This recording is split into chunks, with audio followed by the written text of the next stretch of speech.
চলো আজকে 2 মিনিটে তোমাদেরকে মাটন বানিয়ে দেখাবো। না না 2 মিনিটে কি মাটন তৈরি হয় না।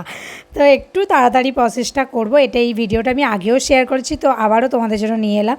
তো গোটা গরম মশলা দিয়ে কুকারে আগে মাংসটা সিটি দিয়ে নেব।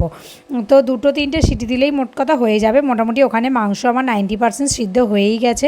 তো জল আর মাংসটা মানে স্টুটা আলাদা করে নিলাম। তো এখানে আলুগুলো কেটে নুন হলুদ দিয়ে ভেজে নিলাম, নিয়ে যা প্রসেস থাকে পেঁয়াজটা ভেজে নিলাম, আদা রসুন কাঁচা লঙ্কা পেস্ট করে নিয়েছিলাম, সব কিছু ভালো করে কষিয়ে নেবো। আর গোটা টমেটো 2-3টে কেটে দিয়েছিলাম। তো দিয়ে এখানে ভালো করে নাড়াচাড়া করে আলুটা যেহেতু সিদ্ধ নেই তো আলুটা একটু আগেই দিয়ে দিলাম, দিয়ে আর একটু ভালো করে মশলাটা কষাবো।